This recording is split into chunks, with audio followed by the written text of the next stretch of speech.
নমস্কার বন্ধুরা, আজ তৈরি করব বাদামি আলুর দম। এভাবে আলুর দম তৈরি করলে জাস্ট জমে যাবে। প্রথমে আলুগুলোকে সেদ্ধ করে খোসা ছাড়িয়ে নিয়েছি। চলুন এবার রেসিপিটা শুরু করা যাক।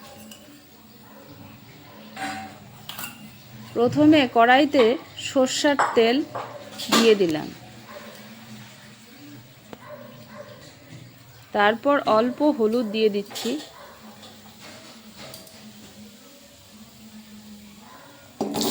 আলুগুলোকে দিয়ে দিলাম। এবার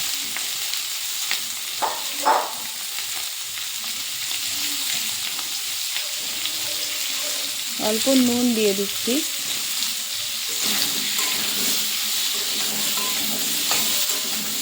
লো ফ্লেমে হালকা করে ভাজা করে নেব।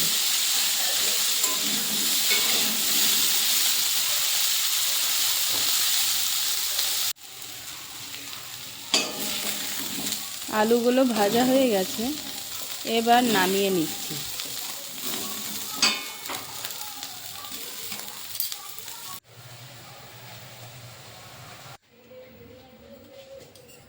আবার প্রয়োজন মতো তেল দিয়ে দিলাম।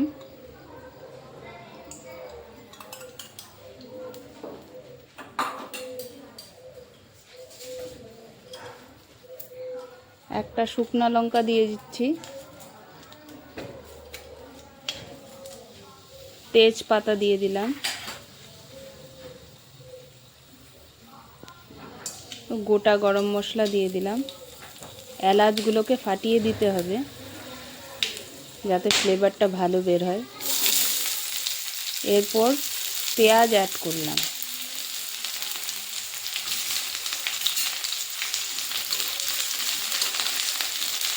পেঁয়াজটাকে হালকা ভাজা ভাজা করে নিতে হবে।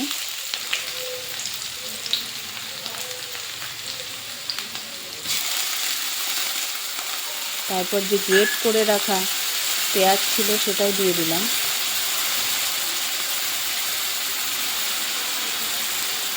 অল্প নুন দিয়ে দিচ্ছি যাতে পেঁয়াজটা নরম হয়ে যায়। হালকা সাঁতলে নেব।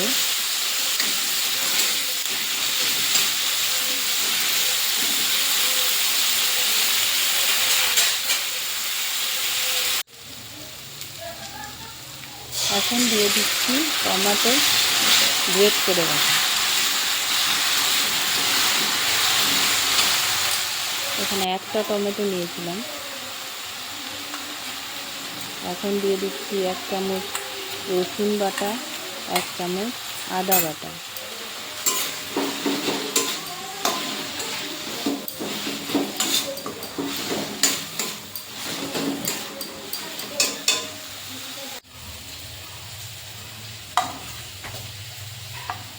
তারপর রোজকার মশলা ধনে গুঁড়ো, জিরে গুঁড়ো, লাল লঙ্কার গুঁড়ো ও হলুদ গুঁড়ো একটা বাটিতে জল দিয়ে গুলিয়ে নিলাম।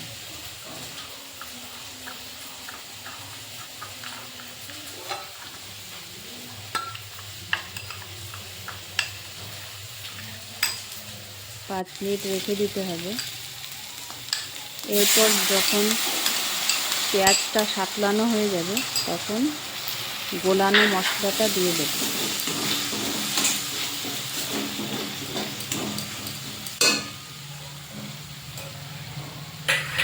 5টা কাঁচা লঙ্কা চিড়ে দিয়ে দিলাম।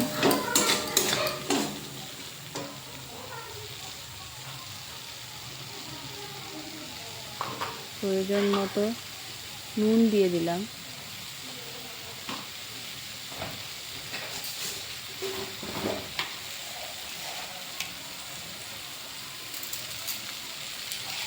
অল্প চিনি দিয়ে দিচ্ছি।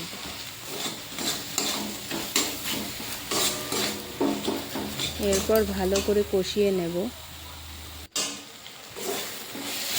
কষানো হয়ে গেছে দেখতেই পাচ্ছি। এরপর আলুগুলো দিয়ে দিচ্ছি।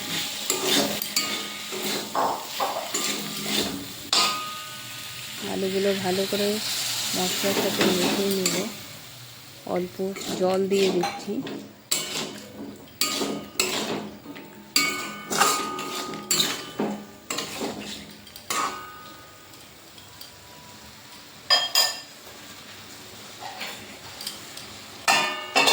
ঢেকে দিলাম যাতে মশলাটা আলুর মধ্যে ভালো করে ঢুকে যায়।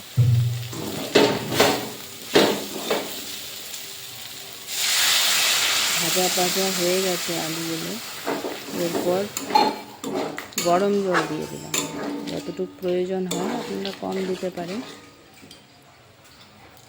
আমার প্রয়োজন মতো আমি জল দিয়ে দিলাম। এরপর লো ফ্লেমে 10 মিনিটের মতো রাখতে হবে। তারপর গরম মশলা ও ঘি দিয়ে দিচ্ছি।